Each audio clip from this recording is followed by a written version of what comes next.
Astaghfirullahalazim allazi la ilaha illal hayyul qayyum wa atubu ilaih. Astaghfirullahalazim allazi la ilaha illal hayyul qayyum wa atubu ilaih. Astaghfirullahalazim allazi la ilaha illal hayyul qayyum wa atubu ilaih. La ilaha illallah la syarika lahu mulku wa hamdu yuhmidu wa ala kulli syai'in qadir. La ilaha illallah la syarika lahu mulku wa lahul hamdu yuhyi wa yumiitu wa ala kulli syai'in qadir. La ilaha illallah la syarika lahu mulku wa lahul hamdu yuhyi wa yumiitu wa ala kulli syai'in qadir. La ilaha illallah la syarika lahu mulku wa lahul hamdu yuhyi wa ala kulli syai'in qadir. Allahumma shalli ala Muhammad wa ala ali Muhammad. Allahumma shalli ala Muhammad wa ala ali Muhammad. Allahumma shalli ala Muhammad wa ala ali Muhammad. Insyaallah. Assalamualaikum warahmatullahi wabarakatuh. Alhamdulillahirabbil alamin wassalatu wassalamu ala asyrafil mursalin wa ala alihi washabbihi ajmain. A'udzu billahi minan nar min syarril kuffar min ghadabil jabbar wal izzati lillahi war rasulin. Allahumma ghnina bihalalin haramin siwa. Allahumma ghnina bihalalin haramin siwa. Bismika Allahumma ya daim ya hayyu ya fardu ya wit ya ahad ya samad. Allahumma shalli ala Muhammad wa ala ali Muhammad. Rabbi shrah li sadri wa yassir li amri wa la tammin lisani yafqahu qawli. Fa ya ibadallah ittaqullah usikum wa iyaya bittaqullah faqad fazal muttaqun. Allah ta'ala hikmataka wa ansur alaina min hazaimatika ya arhamar rahimin. Bismillahirrahmanirrahim. Bismillah ma sya'allah la yasuqu ya Allah. Bismillah ma sya'allah la yasrifu ya Allah. Bismillah ma sya'allah ma kana min ni'matin fa min Allah. Bismillah ma sya'allah la ya'ti bil hasanati illa Allah. Bismillah ma sya'allah la hawla wa la quwwata illa billahil aliyyil azim. Allahumma nas'aluka bi barakati syarifah an tuhmala dunya. Amin ya rabbal alamin. Alhamdulillah, jumpa lagi untuk pengisian pagi ni selepas subuh untuk masjid Kampung Sawah, Kampung Bukit Pelanduk, Kampung Pacitan di Port Dickson, insyaAllah. Untuk lagi barakah kita mulakan surah Al-Fatihah. Alhamdulillah. Iyyaka na'budu wa iyyaka nasta'in. Shiratal mustaqim, shiratal ladzina ghairil maghdubi 'alaihim. InsyaAllah sebelum tu kita share dahulu. Kita share dulu link untuk live ni, insyaAllah. Sama-sama kita share Masjid Kampung Sawah di Facebook, di grup WhatsApp, insyaAllah. Mohon share.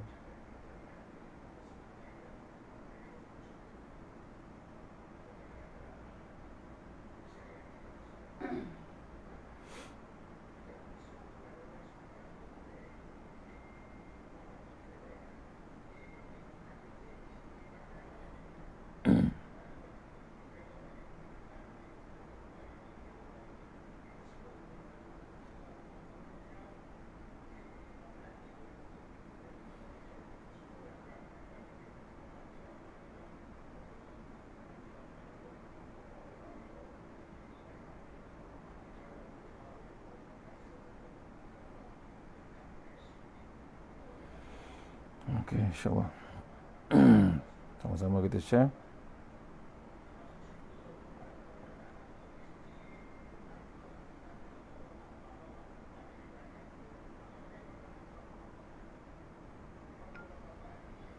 InsyaAllah, mohon komen kalau tak jelas suara, insyaAllah.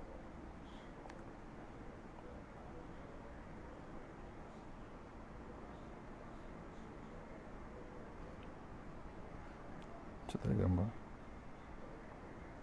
Mohon cek ada gambar tidak?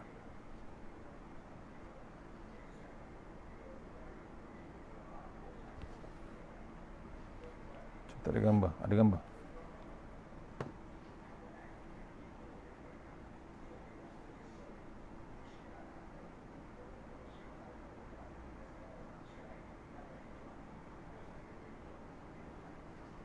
Mohon komen ada gambar tak gambar? Saya tak boleh nampak gambar.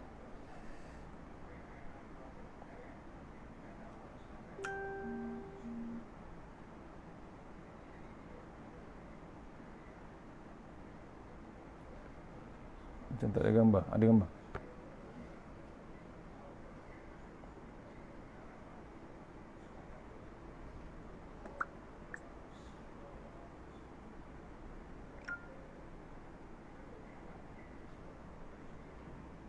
Ada gambar?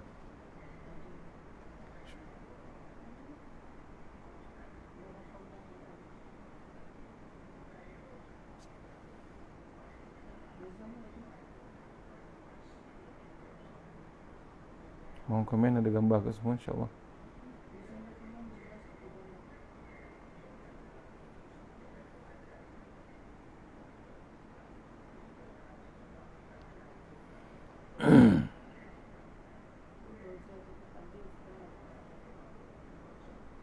Okay. Telefon Ustaz tak ada gambar, insyaAllah. Ya. Telefon tak ada gambar.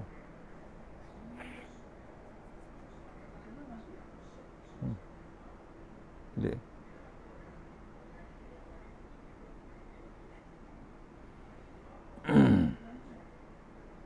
InsyaAllah sebentar ya, cek boleh.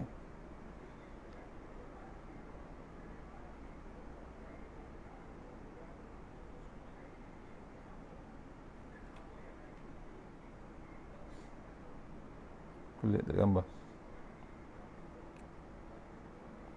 InsyaAllah kalau ada gambar tak apa. Telefon saya satu lagi tak ada gambar. Pilih tak?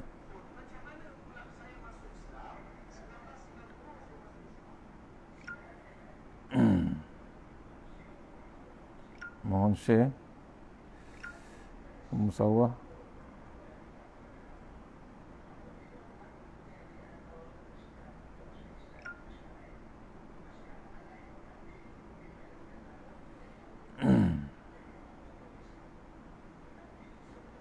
Pelik tak ada gambar. Ada.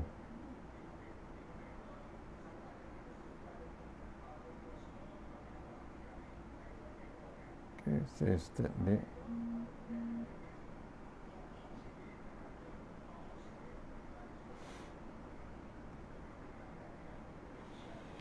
InsyaAllah. Assalamualaikum warahmatullahi wabarakatuh. Alhamdulillah masuk lagi surah, masih lagi surah Hud ya. Surah Hud ayat 84 sambungan semalam. Kalau ada komen tolong jelaskan ya, teman. Macam ada gangguan. A'udzubillahi minasyaitonirrajim ayat 84 semalam. Wa ila a'udzubillahi minasyaitonirrajim wa ila madyana akhahum Syu'aib qala ya qaumi ibudullaha ma lakum min ilahi ghairu wa la tanqusul mikyala wal mizan inni arakum bi khairin wa inni akhafu alaikum azaba yaumin muqit. Kita dah masuk dalam cerita Nabi Syuaib ya. Kita Nabi Syuaib iaitu kaum Madian. Kaum yang dipanggil kaum Madian itu Nabi Syuaib. Maksud ayat okey dapat dah. Ayat 84 surah Hud insya-Allah. Maksudnya, dan kepada penduduk Madian kami utuskan saudara mereka Nabi Syuaib. Ia berkata, wahai kaumku, sembahlah kamu akan Allah, yakni sebenarnya tiada Tuhan lagi kamu selain daripada Allah Subhanahu Wa Taala. Janganlah kamu mengurangi sukatan dan timbangan. Sesungguhnya aku melihat kamu berada dalam kemewahan, dan sesungguhnya aku bimbang kamu akan ditimpa azab hari yang meliputi ya, akan ditimpa azab hari yang meliputi, iaitu orang-orang yang bersalah. Bimbangnya Nabi Syuaib dengan perangai kaumnya yang hebat berniaga sampai mewah-mewah, tapi tidak mengikut landasan utama, iaitu balik kepada Allah Subhanahu Wa Taala. Kita dah masuk semalam, kita teruskan sambungan dia. Inni ara'akum bi khairin. Sesungguhnya aku lihat kamu semua ini baik-baik, orang-orang molek.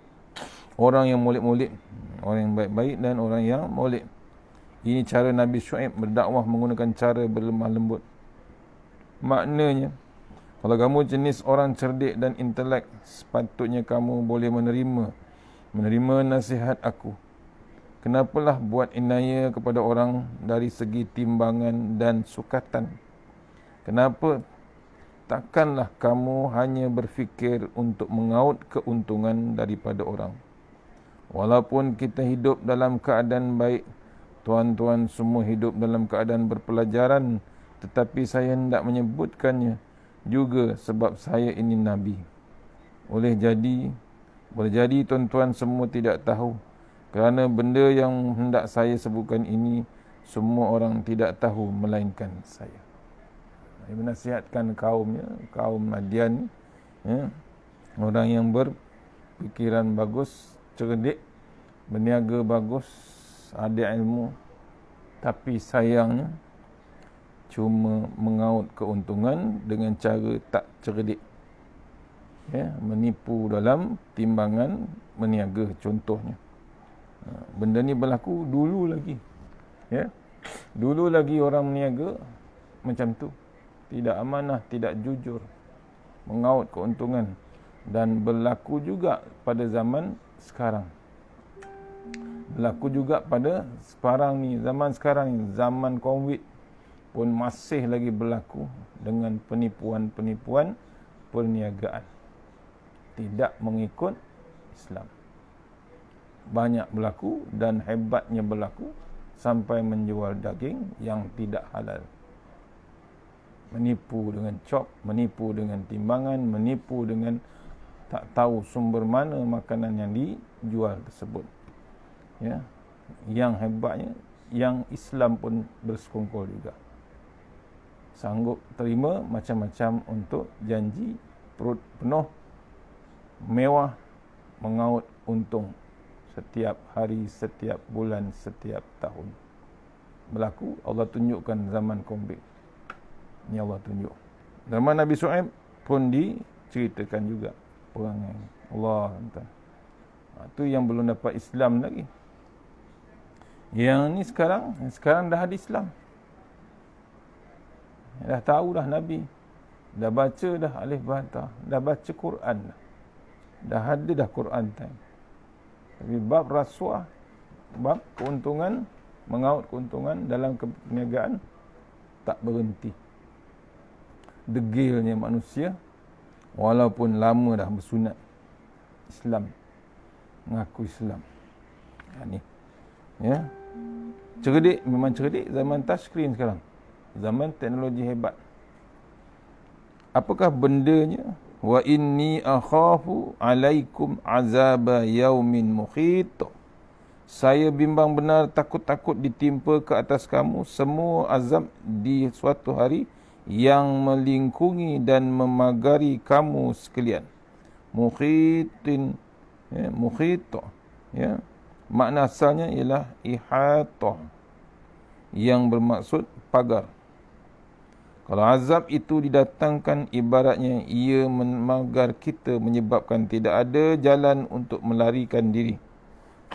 Jika kita hendak kita duduk di tengah-tengah padang yang sama, jika kita duduk di tengah padang sama, ada ketika hujan ataupun panas, kita masih boleh berlarikan diri di sana atau ke sini. Tetapi kalau kita duduk di dalam pagar yang berlingkung sebagaimana dalam penjara, apakah yang kita boleh buat?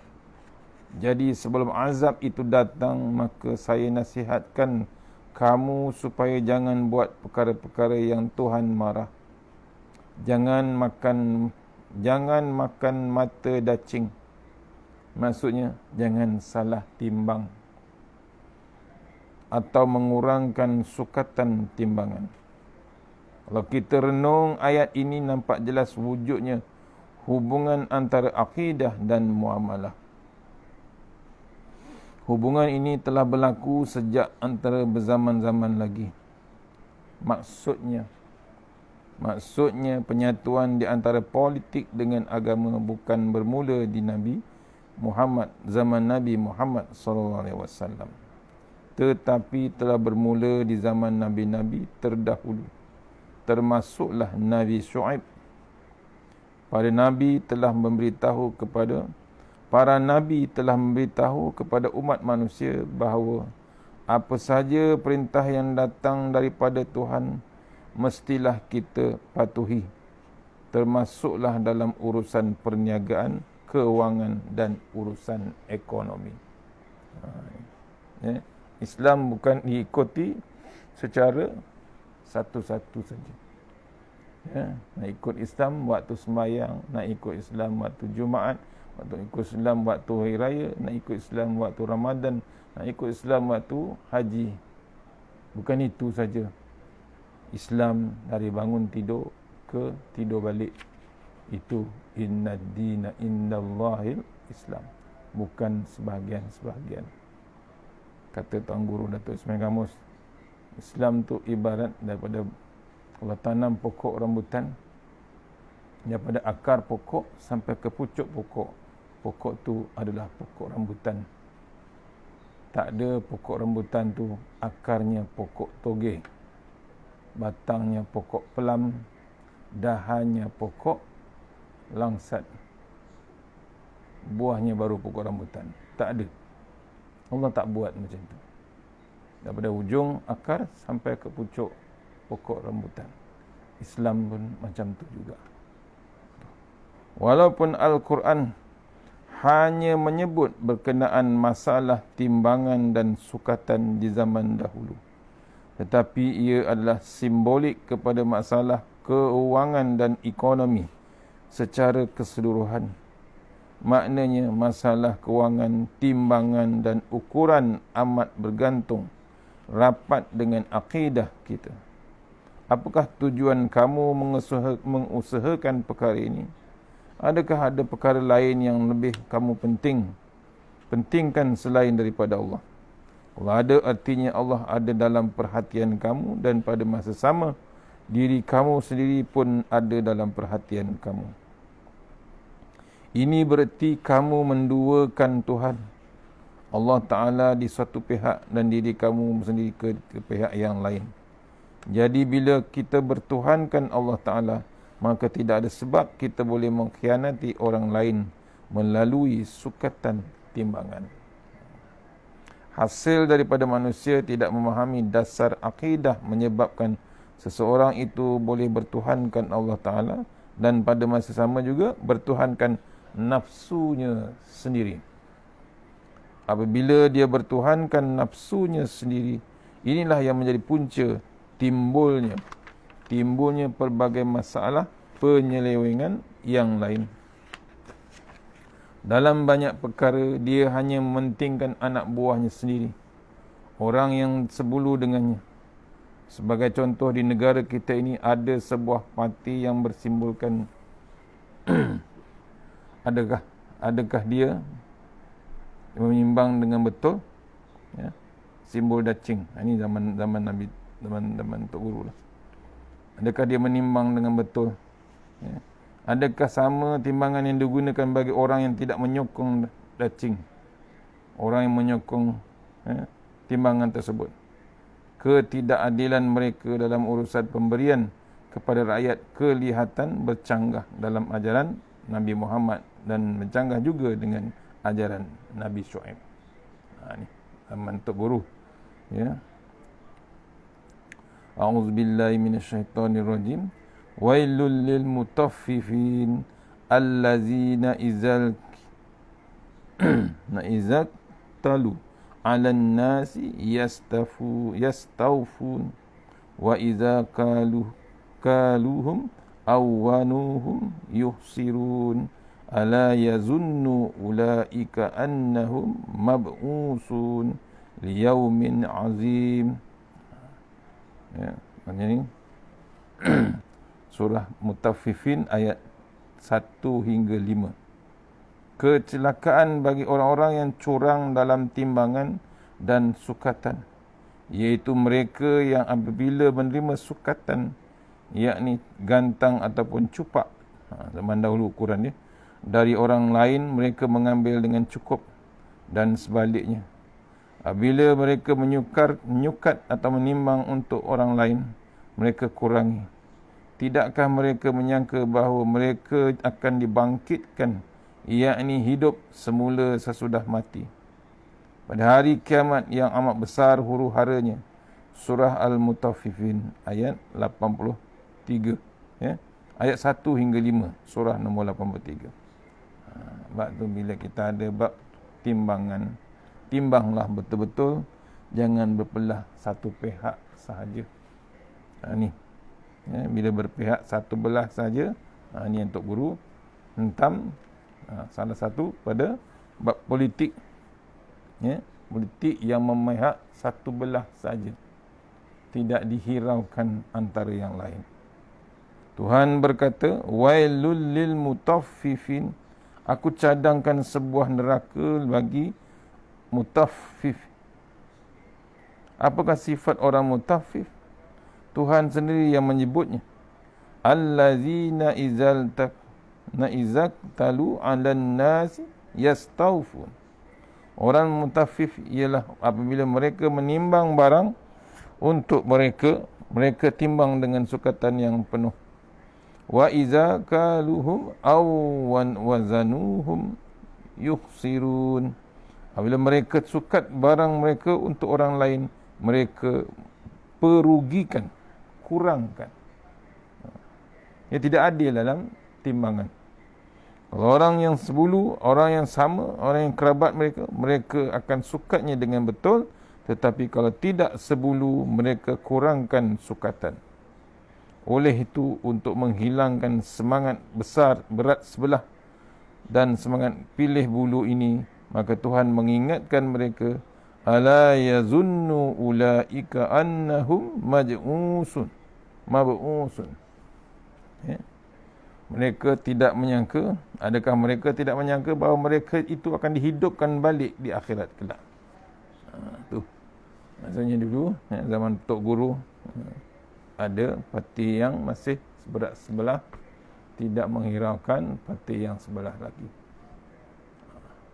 Tidak bab keadilan tidak ada.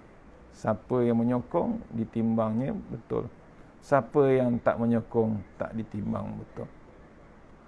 Parti yang dengan lambang timbangan. Ini zaman Tok Guru. Tok Guru ceritakan balik, ya, ketidakadilan dalam menimbang sesama rakyat, sesama manusia waktu tersebut. Tok Guru bacakan ayat, ya, ayat 1 hingga 5 Al-Mutaffifin. Ni cara penerangannya, ya, fakta yang kuat nak menerangkan siapa yang tidak ada dalam ketidakadilan. Cara Tuhan menyelesaikan masalah ketidakadilan bukannya dengan cara mengirimkan polis, tetapi dengan cara menanamkan masalah akhirat di dalam hati. Ini orang yang tak ingat ni, maknanya sebenarnya dia buat tak ingat dengan bab kematian dia. Masalah kehidupan selepas mati bukannya kamu boleh ikut pandai-pandai sendiri. Ini adalah urusan aku, kata Allah Ta'ala. Sama ada kamu hendak hidup kembali atau tidak mahu dihidupkan kembali, itu kamu punya pasal, Allah kata. Tetapi apabila aku menghidupkan kamu, bila Allah menghidupkan kamu, maka kamu semua kena hidup. Ketika kamu hidup di dalam kandungan emak kamu pun, itu bukannya atas kehendak kamu sendiri, tapi aku yang menghidupkan kamu. Allah yang menghidupkan kita. Walaupun dalam perut ibu kita. Bukan mak kita yang hidupkan. Yang hidupkan kita adalah Allah. Dalam perut mak kita tu. Keluar, hidup lagi. Allah yang hidup. Begitulah juga dengan kematian. Bukan kehendak kamu untuk mati, tetapi Allah juga yang mematikan kamu. Itu kena ingat kita. Oleh kerana aku, ya, oleh kerana aku, kamu itu hidup dengan aku, kata Allah Ta'ala. Juga kamu itu mati, dan kamu lihat bagaimana perkara ini berlaku setiap hari. Maka Allah akan paksa kamu hidup semula selepas mati, iaitu dipanggil hari kebangkitan. Hari kebangkitan kamu, liyaumin azim, Hari yang sungguh-sungguh besar. Besar daripada sudut pandangan zahir dan besar juga dari sudut akidah. Akidahnya kerana ia dapat mengubah kepribadian dan mencorakkan moral hidup manusia seluruhnya. Bila masuk hari yang dibangkitkan besok, baru kesedaran yang 100%. Tak payah waktu hari kebangkitan. Waktu dalam liang lahat tu pun kita tersedar 100%. Waktu dalam lubang kubur tu yang gelap amat gelita. Kita kena sentap sikit hati kita. Pagi-pagi ni dah 2 Rejab dah ini. Maksudnya kita kena sentap hati kita. Waktu dalam liang lahat ni kita akan sedar 100%. Mati dah aku rupanya. Baru kita sedar. Waktu di dunia, Allah ingatkan dengan COVID, Allah ingatkan dengan banjir, Allah ingatkan macam-macam kejadian. Sombong belaka kita. Tak nak ke surau, tak nak ke masjid. Tak nak ingat Allah Ta'ala. Tak dijelingnya pun Quran. Tak tengok Quran. Tak nak zikrullah. Yang disibukkannya, harta benda. Duit, jawatan. Nak mentadbir, nak memimpin. Semuanya jadi gila. Dia terlupa dia nak pimpin diri dia ke mana sebenarnya. Dia sebenarnya terlupa dia nak dipimpin ke dalam liang lahat ataupun lubang kubur, kata orang Poleksin. Ini lubang kubur ke? Mati, masuk ke dalam kubur. Sombong melaka. Melaku. Dilupakan hari-hari yang besar. Besar dari sudut pandangan zahir dan besar juga dari sudut akidahnya. Kerana ia dapat mengubah kepribadian dan mencorakkan moral hidup manusia seluruhnya. Bila manusia sedar bahawa Tuhan yang Maha Kuasa, Tuhan yang Maha Berkuasa akan menghidupnya kembali semula. Walaupun dia seorang Perdana Menteri ataupun Presiden, maka dia akan terfikir, takkanlah aku boleh melawan dan menentang Tuhan pada hari itu. Tu baru dia tersedar. Bolehkah aku lawan balik? Bolehkah aku defend aku besok di akhirat menghadap Allah Ta'ala? Perkara-perkara begini, kalau kita pandai memberikan huraiannya dan kebetulannya, saat itu fikirannya sedang tertumpu molek. InsyaAllah, insyaAllah, ia akan menembusi masuk dalam jiwanya. Mahu tidak mahu, perkara ini akan mengubah corak pemikirannya. Kalau kita perhatikan sejarah hidup para wali, dan ulama silam, tidak banyak pun perkara yang dimasukkan ke dalam pemikiran mereka bagi membolehkan mereka itu berubah. Seperti mana sejarah Ibrahim bin Adham yang diakui sebagai seorang wali besar. Asalnya dia adalah anak orang kaya. Walau makan, minum dan bersukaria itu banyak macam mana sekalipun, pitih emasnya tidak akan habis. Itu contoh. Ditakdirkan Tuhan, satu hari dia terdengar bunyi bising di atas bumbung rumahnya. Dia bertanya, apakah yang berlaku? Orang di atas bumbung menjawab bahawa dia sedang mengejar lembu atas yang terputus tali. Ibrahim keheranan, macam mana lembu yang terputus tali boleh naik ke atas bumbung rumah aku? Hendak percaya macam mana? Ketika itu ada dua perkara yang sedang bermain dalam kotak fikirannya. Pertama, bagaimana lembu boleh naik atas bumbung rumah? Kedua, bagaimana kamu hendak mengepung lembu yang berada di atas bumbung? Jawab orang di atas bumbung, kalau kamu tidak percaya yang lembu boleh naik dan berkejaran di atas bumbung, maka macam mana aku boleh percayakan kata-kata kamu bahawa kamu hendak masuk ke dalam syurga? Sedang fakir miskin, kamu tinggalkan mereka begitu saja. Kamu boleh kaya setara ini pun disebabkan bapa kamu berbuat jahat kepada orang. Dia ambil tanah orang, pijak, menindas orang itu dan merampas harta orang ini. Kalau kamu tidak percaya lembu yang terputus tali ini boleh dikejar di atas bumbung. Aku pun tidak percaya kamu boleh masuk ke dalam syurga dalam keadaan kamu sekarang ini. Cuba kamu fikirkan. Bermula dari saat itulah Ibrahim Adham menjadi Ibrahim Adham yang kita kenali sehingga sekarang. Tu berubah dia. Ya. Ambo, kata Tok Guru, ambo teringatkan juga pada orang yang beragama Buddha. Orang yang beragama Buddha, Buddha adalah anak seorang raja yang hidup dalam mahligai besar. Makan dan pakaiannya sedap serba selesa. Satu hari dia keluar beramai-ramai dengan khadam dan orang gajinya untuk memburu. Sampai di pertengahan jalan dia terlihat seorang lelaki yang sedang tergolek tidur di bawah pokok kayu. Buddha bertanya, "Pak Cik hendak ke mana?" Orang itu menjawab bahawa dia hendak pergi jauh. Buddha bertanya, "Mana periuk belanga, pinggan mangkuk dan beg barang-barang keperluan?" Buddha yang keluar hanya untuk memburu itu pun keluar bersama khadamnya, siap dengan bekalan mangkuk, pinggan, gelas dan keperluan lain.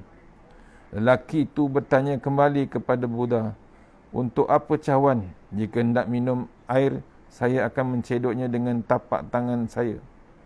Hilang juga hausnya." Buddha bertanya lagi, "Mana bantal?" Balas lelaki, "Untuk apa bantal, tuanku?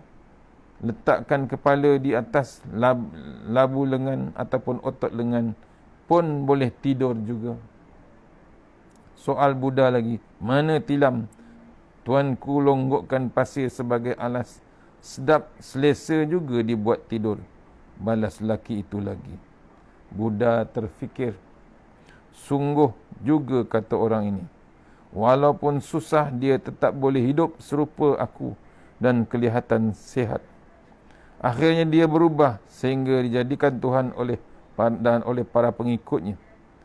Adakah orang Islam menjadikan Ibrahim Adham sebagai Tuhan? Tidak. Kerana apa? Kerana orang Islam tahu bahawa Tuhan bukannya manusia. Tuhan adalah Allah.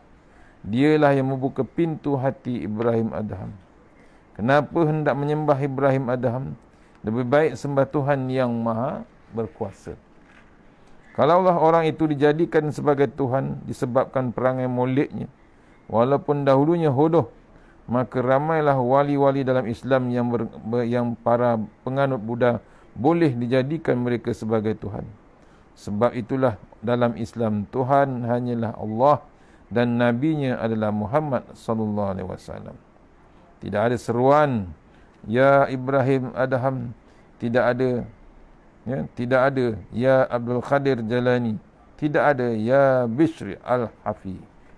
Tak ada seruan menganggap ulama tersebut sebagai Tuhan. Itu cerita dulu sebagai pedoman kita. Nabi Muhammad SAW sendiri apabila bangun untuk beribadah di tengah malam buta, jika ingin menyebut nama-nama malaikat dalam doanya, baginda akan berdoa, "Allahumma Rabbi Jibril wa Mikail wa Israfil fatiras samawati wal ard, alimal ghaibi wasyahadah." Wahai Tuhan Jibril dan Mikail dan Israfil, pencipta langit dan bumi, yang maha mengetahui alam ghaib dan nyata. Walaupun Nabi Muhammad tahu Jibril ini bersifat gagah, tetapi dia tidak berdoa dengan menyebut, "Wahai Jibril, tolong sampaikan doa aku kepada Tuhan kamu." Jibril tetap makhluk Allah. Walaupun dia boleh membalikkan bumi dan mematikan semua kaum Ad dan Samud dengan sekali herdik saja, tetapi kuasa yang ada pada Jibril datangnya daripada Allah. Buat apa kita hendak memanggil mereka dengan seruan, "Wahai Jibril, wahai Mikail, wahai Abdul Qadir Jalani." Panggilan-panggilan begini adalah karut belaka. Bukannya Tuhan, bukannya Tuhan untuk kita panggil malaikat tersebut. Malaikat itu pun bergantung dengan Allah Subhanahu Wa Taala. Inilah antara pemikiran Islam yang diberikan Allah kepada manusia. Manusia yang bernama Muslim yang menyebabkan memandang lekeh terhadap segala makhluk di muka dunia ini.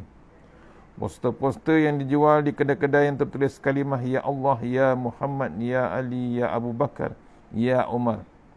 Ini fashion yang dilakukan orang-orang yang berniaga bertujuan mencari pitih, yakni duit. Dituliskan kalimah-kalimah tersebut di atas kertas dengan gaya penulisan kaligrafi yang cantik, menyebabkan orang kampung membelinya. Kemudian disimpan dalam frame dan digantung ke dinding-dinding. Ini barang-barang karut yang menyebabkan kita senyap-senyap telah melakukan syirik kepada Allah Ta'ala dengan cara memuja Tok Wali, Tok Guru dan Tok Ayah. Sebab tu jangan tampal-tampal benda-benda yang tak sepatutnya. Ya, kita kadang-kadang tampal ayat-ayat Quran tapi tak pernah dibacanya, tak pernah dijengoknya. Tu kesilapan banyak yang dilakukan. Habis dah ayat 84, kita masuk ayat 85. InsyaAllah. A'udzubillahi minasyaitonirrajim. Wa ya qaumi auful mikyala wal mizan nabil qisti wa la tabkhasun nasa asya'ahum wa la ta'saw fil ardi mufsidin. Sadaqallahul azim. Surah Hud ayat nombor 85, sambungan tadi. Nabi Syuaib memanggil lagi kaumnya, dan wahai kaumku, sempurnakanlah sukatan dan timbangan dengan adil. Janganlah kamu kurangkan manusia akan benda-benda yang menjadi haknya, dan janganlah kamu merebakkan bencana kerosakan di muka bumi ini.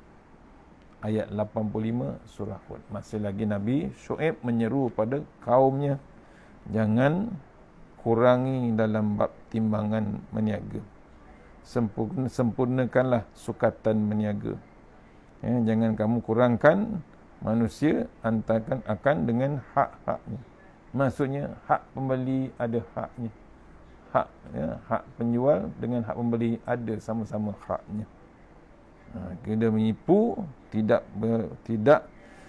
amanah dengan bab timbangan, akan berlaku merebaknya bencana kerosakan di muka bumi.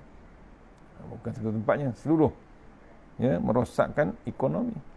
Pasal apa? Benda yang tak halal direbakkan semua, disebarkan. Wa ya qaumi afhul mikya. Wahai kaumku, wa ya qaumi, wahai kaumku, wahai kaum bangsaku, kata Nabi Syuaib, tolonglah sempurnakan sukatan, wal mizan, tolonglah sempurnakan timbangan, bil qist, dengan penuh adil. Sukatan dan timbangan mestilah sempurna. Wala tabkhasun nas asya'ahum, dan jangan sekali-kali kamu menghina dan mengurangkan hak manusia. Jangan kamu buat khianat barang orang. Diingatkan, bukan ingatkan kaum Nabi Syuaib, kaum kita, kaum Islam yang sedang meniaga. Tak kira online ke tak online ke, sekarang zaman online. Hati-hati waktu berniaga. Untung, memang untung banyak. Kena pula online sekarang, lagi hebat. Tapi Allah Maha mengetahui, Allah Maha berkuasa. Hati-hati waktu berniaga. Mesti ada bab keadilan sebenarnya. Adakah Nabi Syuaib datang ke dunia kerana hendak membetulkan masalah ekonomi saja? Tidak. Nabi Syuaib tidak hanya menyebut mengenai hal ehwal akidah. Tidak hanya menyebut hal ehwal akidah saja. Tidak ada Tuhan selain daripada Allah. Dia juga tidak menyebut mengenai masalah ekonomi saja. Tolonglah sempurnakan sukatan dan timbangan. Bahkan dia memperluaskan lagi dakwahnya melalui ayat, jangan sekali-kali buat khianat di atas benda, harta benda orang. Bakhasa maknanya khianat. Jangan berbuat khianat terhadap barangan orang. Asya'ahum. Ia merangkumi masalah maruah, masalah anak isteri, masalah nama baik, masalah air muka, masalah pangkat atau semua perkara yang dikira mustahak bagi kehidupan seorang manusia. Itu kerja Nabi Shu'aib. Ya. Jangan dia nak pentingkan bab dunia saja. Ya, kena renung bab-bab ni yang ditegur. Kadang-kadang kita buat khianat terhadap orang walaupun kita bagus melaksanakan tanggungjawab sembahyang dan baik dalam urusan jual beli. Biasa juga kita terdengar orang mengadu bahawa dia menghadapi masalah kerana si penjual tanah mati sebelum sempat menukarkan namanya. Walaupun anak-anak si mati tahu bahawa ayah mereka sudah menjual tanah tersebut, tetapi oleh kerana geran masih belum ditukar nama, maka anak-anak menjadikan tanah tersebut sebagai harta pusaka mereka. Walaupun si pembeli membawa kes ini ke mahkamah, tetapi oleh sebab tidak ada bukti, maka tanah tersebut menjadi harta pusaka waris si mati. Ini adalah contoh perbuatan khianat kepada harta dan barangan orang. Berlaku sampai sekarang pun berlaku. Yang paling hebat bab pusaka. Dia ada tahu bab faraid, tapi dia tak ikut faraid. Itu antara keluarga dia. Ini cerita tentang guru, harta tanah yang dah jual dah, tapi tak dan nak tukar nama, geran. Akhirnya tanah tu dirampas balik dengan keluarga tersebut. Ini pun berlaku juga sekarang. Pasal apa? Anak tersebut tak sedar diri. Tak diceknya ayah dia berhutang. Ayahnya dah jual. Dia tak cek. Dia nak dia punya. Pasal apa? Dia tahu bila orang tua mati saja, tanah itu aku punya. Allah, tuan-tuan. Ya, berlaku sekarang. Dia terlupa tanah itu tanah adik-beradik. Tanah itu tanah orang yang dah beli. Dia tanah itu tanah yang bukan hak dia. Bukan hak adik-beradik lagi. Tanah itu adalah tanah orang lain punya. Masih berlaku sekarang. Orang menganggap itu harta pusaka dia punya. Silap besar sebenarnya. Sedap makan, memang sedap. Kebun luas, tanah luas, boleh buat rumah adik-beradik, boleh pergi Mekah, hasil kutip, hasil kebun kutip tiap-tiap tahun, kebun durian, kebun Allah, tuan, mewah-mewah ke Mekah dia. Cium Kaabah dah. Ya, sa'i dia. Pergi ziarah, pergi kubur Rasulullah SAW. Pergi ke Baqi' dia. Semua dia pergi. Balik bekal lagi kurma, ajwa, kurma. Tapi dia terlupa dia menggunakan rezeki hak orang lain sebenarnya. Kenapa dia diam? Kenapa? Dia nak tutup rahsia. Dia tahu ayah tu dah jual. Dia tahu tanah tu tanah adik-beradik ayah dia. Dia tahu tanah tu bukan dia punya. Mungkin sebahagian dia punya, sebahagian lagi bukan dia punya. Sebahagian tu adik-beradik ibu ataupun adik-beradik ayah dia. Tak nak dibahagikan secara Islam. Walaupun dia sendiri mengaku inna dina indallahil Islam. Dia sendiri mengaku dia Islam. Tapi tak nak ikut bila bab tanah naik minyak dia. Tak boleh sebut. Pasal apa? Dia yang bayar cukai, dia yang bayar harta tersebut. Dia yang bayar premium dan macam-macam. Berlaku sekarang. Sedap sampai ke Mekah, sampai ke China berjalan. Sekarang Allah tutup lapangan terbang. Tak boleh ke Mekah, tak boleh ke China, tak boleh ke Europe nak berjalan. Pasal apa? Allah tahu harta dia, harta yang haram, bukan hak dia. Hak adik-beradik ayah dia, hak adik-beradik ibu dia. Berlaku. Ni. Begitu juga. Ni. Bab pusaka waris si mati. Inilah contoh perbuatan khianat dalam harta barangan orang lain. Dia terlupa bab kematian dia. Allah soal tak? Allah akan soal sebenarnya. Kau buatlah kebaikan, ibadah ke Mekah, macam-macam. Tapi kau terlupa, tambang tu pun duit orang lain sebenarnya. Harta orang lain yang kau gunakan. Ini diingatkan oleh Nabi Syuaib. Begitu juga dengan masalah kenaikan pangkat. Kadang-kadang kalau kita berbuat baik dan membodek ketua pejabat ataupun bos menyebabkan kita naik pangkat, melangkaui orang lain yang sudah lama menunggu jawatan tersebut. Perbuatan ini juga dikira sebagai khianat kepada barang orang lain. Begitulah keadaan seterusnya. Nabi kita Muhammad SAW pernah bersabda, walaupun ringkas tetapi mengandungi banyak pengertian. La yu'minu ahadukum hatta yuhibba li akhihi ma yuhibbu li nafsih. Kamu tidak menjadi mukmin kecuali kamu sayangkan saudara kamu sebagaimana kamu sayangkan kepada diri kamu. Bila orang gila pangkat, tuan-tuan, sanggup dia terajang kawan orang lain. Dia sanggup pancung sahabat. Dia tahu sahabat tu ada potensi untuk kenaikan pangkat. Dia pancung awal-awal. Berpakat-pakat dia dengan organisasi. Kita kecualikan dia. Kita keluarkan dia. Berlaku dah. Sanggup dia dengan kawan. Depan memang cakap manis dan cantik cakap. Bila belakang berpakat-pakat untuk mengeluarkan orang ni daripada kenaikan pangkat dia. Menyibuk saja orang ni. Kita sama-sama pakat, strategikan sampai dia terkeluar daripada organisasi itu. Bimbang pasal kenaikan pangkat, bimbang pasal amanah dia, bimbang sangat pasal taat dia dengan Allah Ta'ala, taat daripada Rasulullah. Bimbang yang amat sangat. Takut terbongkar rahsia antara dalam organisasi itu.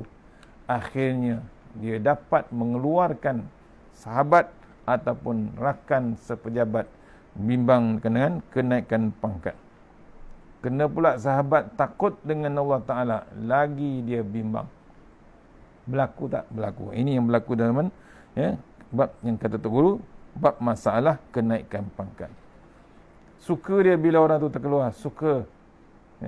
Terkeluar dia sampai kena buang kerja pun berlaku. Sanggup dia tengok keluarga ke merayau-rayau mencari kerja, dia naik pangkat, pencen dengan stabil, settle down dengan stabil, dengan rumah banglo, dengan rumah besar. Dia seronok dengan bangganya. Siap pamerkan lagi keadaan-keadaan stabilnya. Ya, memang stabil. Allah bagi. Tapi ingat, kena zalim sampai bab kenaikan pangkat. Dizalimnya orang lain, Allah tunggu besok di akhirat. Allah akan tunggu dia akan akhirat. Ada saksi, macam-macam saksi akan tunggu. Allah akan panggil. Walaupun dia menang dalam hakim di dunia, tapi ingat, besok hakim yang paling hakim yang paling hebat, ya hakim. Siapa dia? Allah Subhanahu Wa Taala. Tuan-tuan jangan lepas zikir, sebut nama Allah. Ya Hakim, Ya Hakim, Ya Hakim. Ini kena renung. Ini ceritakan oleh Tuan Guru bab kenaikan pangkat dalam sesuatu organisasi. Dia melangkaui orang lain, memijak orang lain untuk dapat kenaikan pangkat. Apa-apapun perkara yang berlaku, yang kamu suka orang yang buat kepada kamu, terutamanya yang berhubung kait dengan masalah pangkat, timbangan, sukatan, maruah diri ataupun masalah anak isteri. Perkara ini janganlah jugalah yang kamu kena buat kepada orang lain. Kalau kita tidak berbuat begitu, keadaan kita seolah-olah serupa dengan umat Nabi Syuaib di zaman dahulu. Walaupun kini kita hidup di zaman moden, tetapi kalau perangai kita serupa juga dengan umat Nabi Syuaib, maka kita tetap berada dalam kepompong jahiliah yang tidak habis-habis. Kalau kita memperluaskan lagi pemahaman ini, khususnya bagi orang politik, sebenarnya ayat ini berkait rapat dengan masalah penjajahan. Orang putih yang menjajah negara kita, sedaplah dia. Kerana apa? Kerana dia buat kita serupa hamba abdinya. Segala hasil mahsul ekonomi kita yang terdiri daripada pelbagai sumber galian seperti timah, emas, biji besi, habis dipunggah dan dibawa balik ke kampung mereka. Sehingga kan longkang di negeri pun kelihatan comel disebabkan banyaknya harta yang mereka punggah dari negeri-negeri yang mereka jajah. Ini kerja British. Tapi ada orang lagi bangga dengan bab penjajahan British. Bangga dengan bangunan British. Bangga dengan bangunan orang putih. Dia terlupa orang putih datang, ditopengkan benda-benda itu, dipunggah balik semua hasil-hasil di tanah Melayu. Didik pula orang tanah Melayu, dididiknya murid-muridnya, kemudian jadi perangai macam penjajah. Berlaku. Tu yang habis tulisan Jawi. Kita dulu dipanggil kaum Jawi. Asal kita kaum Jawi, kaum yang mengamalkan Jawi. Datang penjajah, dihapuskan Jawi. Tapi bukan penjajah yang menghapuskan. Bukan penjajah British yang hapuskan Jawi. Siapa yang hapuskan? Orang Melayu yang dididik oleh penjajah, hapuskan tulisan Jawi. Berlaku dah pun berlaku. Itu hebatnya British, hebatnya Barat menjajah tanah Melayu. Cuma orang Melayu saja tidak ada bab kesedaran bab tu. Bahasa maknanya tidak menyempurnakan sukatan dan timbangan. Kalau kamu hendak ambil sekalipun, jangan ambil sebagai seorang penjajah, tetapi ambillah sebagai seorang tauke atau company yang telah menghabiskan banyak modal. Kamu ambillah bahagian kamu kerana kamu tidak telah melaburkan modal. Tetapi kalau sampai ke peringkat harta kekayaan orang lain pun kamu punggah juga, ini namanya kamu telah berbuat khianat kepada barang orang. Kata Tok Guru, ambo masih ingat sewaktu ambo belajar subjek undang-undang antarabangsa. Ketika di tahun akhir kuliah, pensyarah ambo seorang hakim Mahkamah Tinggi. Dia bertanya, apakah beza antara kerajaan dengan gangster? Jika kita fikir puak-puak yang menompak bank dan menyeludup dadah itu, mereka bekerja bersendirian.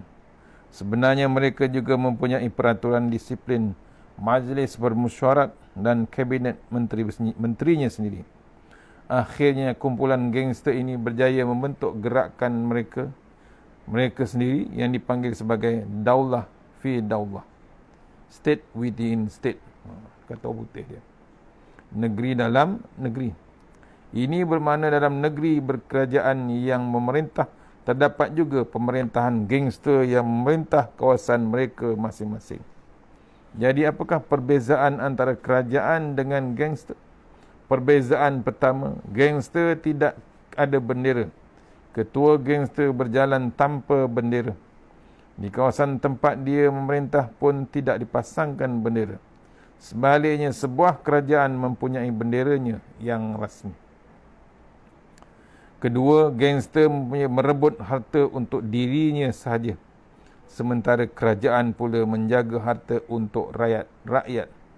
Kerajaan menjaga rakyat serupa seorang pengawal menjaga stor. Walaupun dia hanya bergaji 20 rial ataupun ringgit. Sedangkan barang-barang di dalam stor itu bernilai jutaan ringgit. Adakah dia boleh mengambil barang di dalam stor itu kerana dia adalah penjaganya? Tidak boleh. Walaupun kamu penjaga stor, kamu jangan usik barang-barang tersebut. Begitulah juga kerajaan.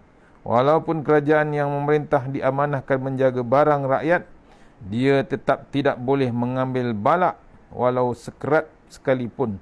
Kerana prinsip berkerajaan di dalam Islam ialah kamu sekalian adalah pemimpin. Kullukum ra'in. Kullukum ra'in. Kamu sekalian adalah pemimpin. Tetapi bagi gangster, mereka berhendak kepada semua barang kamu hendak mati, matilah. Matilah asalkan aku boleh hidup. Kamu hendak kurus, kuruskanlah asalkan aku boleh hidup. Apabila diberikan amanah memegang tampuk kerajaan, kita kena reti bahawa aku ini gangster atau kerajaan yang sah. Ini nak bezakan kerajaan macam mana yang sepatutnya dilakukan. Kalau benda ini kita hendak, dan benda itu pun kita hendak juga, orang lain tidak sebulu dengannya pula, dia tidak pedulikan, maka sebenarnya itu adalah cara gangster, bukannya cara sebuah kerajaan. Sebab itulah kalau kita baca sejarah Nabi-Nabi dan para sahabat, ketika ajaran Islam semakin diterima oleh masyarakat, kita dapati kehidupan Nabi dan para sahabat kelihatan susah. Semakin negeri Islam meluas, semakin banyak tanggungjawab yang perlu dilaksanakan. Sebagaimana semakin banyak barang di dalam stor, maka semakin beratlah kawalan yang perlu dilakukan oleh seorang penjaga stor.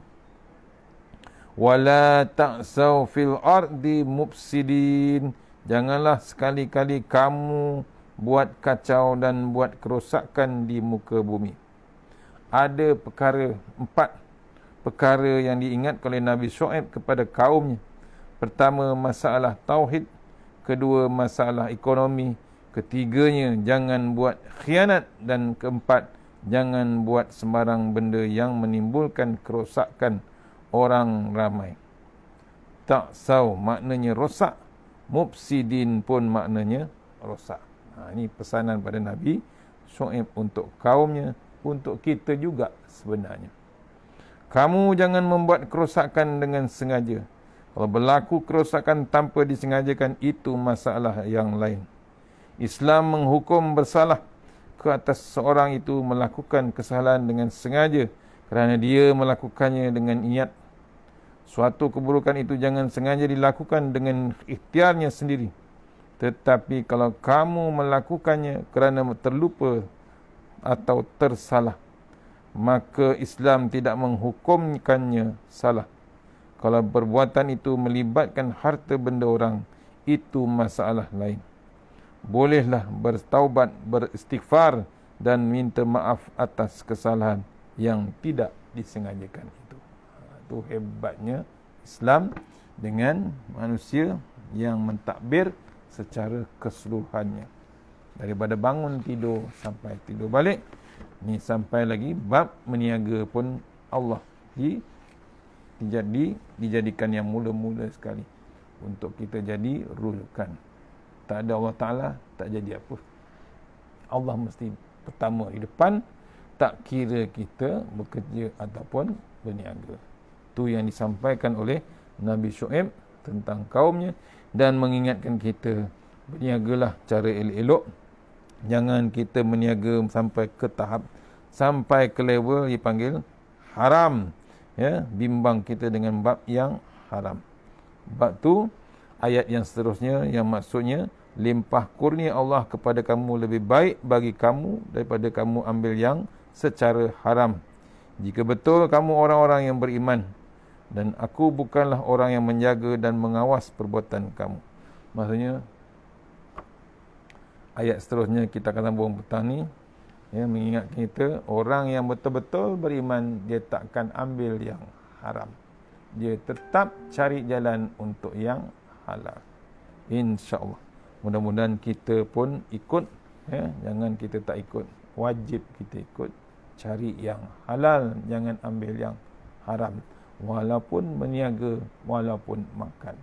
InsyaAllah yang terbaik daripada Allah Subhanahu Wa Taala.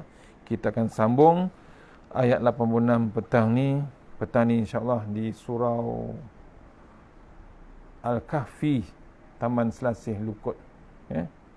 Tapi bukan siaran langsung, kita live online. Pasal apa? Kita masih lagi dalam PKP. Kita doa untuk bulan depan, 2 minggu akan datang, jadualnya kita dapat kuliah offline insyaAllah. Kita berdoa sama-sama. Sekian ribuan terima kasih pada Masjid Kampung Sawah, Bukit Belanduk, Kampung Pacitan. memberi ruang untuk kita online pagi ni. Mantan yang terbaik daripada Allah Ta'ala. Yang lemah daripada saya sendiri, kita sudah hingga surah Al-Fatihah. Auzubillahi minasyaitonirrajim. Bismillahirrahmanirrahim. Iyyaka na'budu wa iyyaka nasta'in. Shiratal mustaqim. Shiratal ladzina ghairil maghdubi 'alaihim waladdallin. Auzubillahi minasyaitonirrajim. Bismillahirrahmanirrahim. Allahumma tawil a'marana wa sahih ajsadana wa nawwir qulubana wa sabbir imanana wa ahsin a'malana wa wasi' arzaqana wa ilal khairi qarabna wa nishari abdina wa dihawadina fid din wa dunya wal akhirah. Ya Allah, panjangkan umur kami, sihatkan badan kami, terangkan hati kami, tetapkan iman kami, elokkan amalan kami, terangkan hati kami, luaskan rezeki kami, dekatkan kami kepada kebajikan, jauhkan kami daripada kejahatan, tunaikan hajat kami. Allahumma anta rabbi la ilaha illa anta khalaqtani wa ala ahdika wa wa'dika mastata'tu. A'udzubika min syarri ma sana'tu wa a'udzu bi ni'matika alayya wa abu bi dhanbi faghfir li fa innahu dzunuba illa anta. Tawassalna bil wajjabar wa tasamna malak wa allazi la yusrif anna al bala wal waba innaka ala kulli syai'in qadir. A'udzu billahi minan nar min syarril kuffar min ghadabil jabbar wal 'izzatu lillahi walir rasul minin.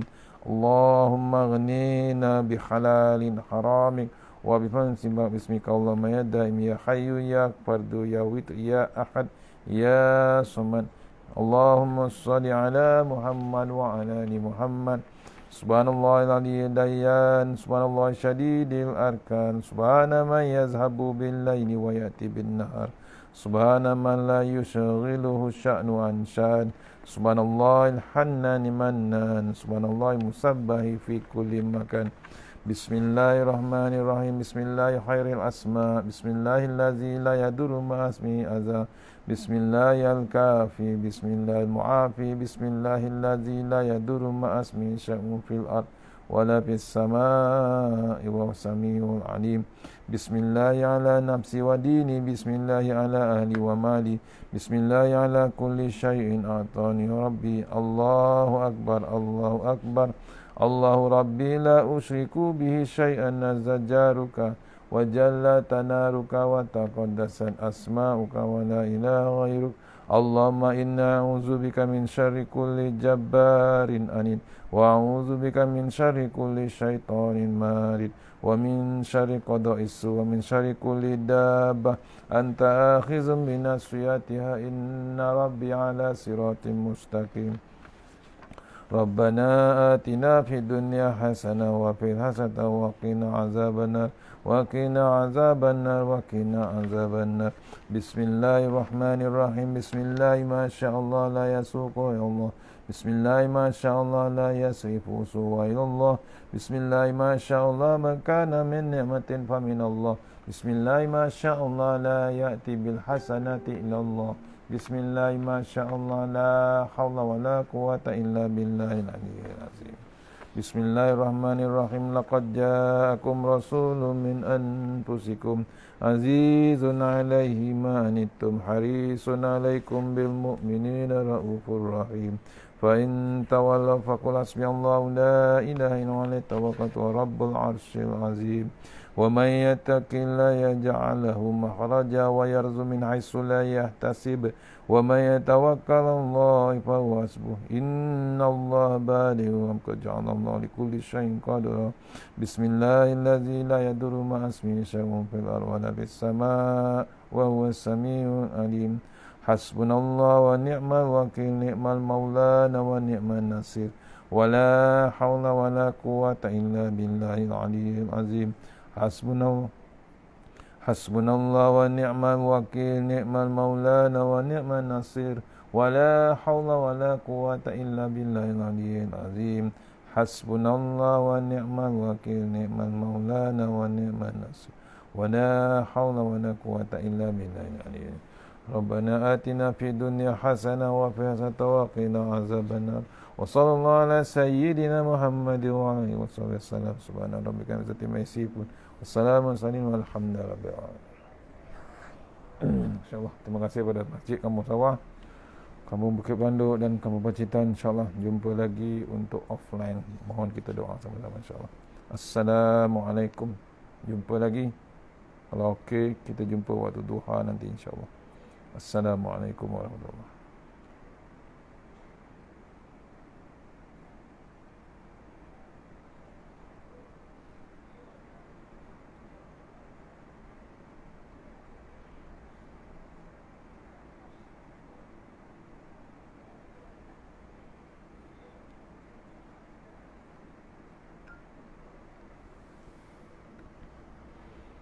Allahumma salli ala Muhammad.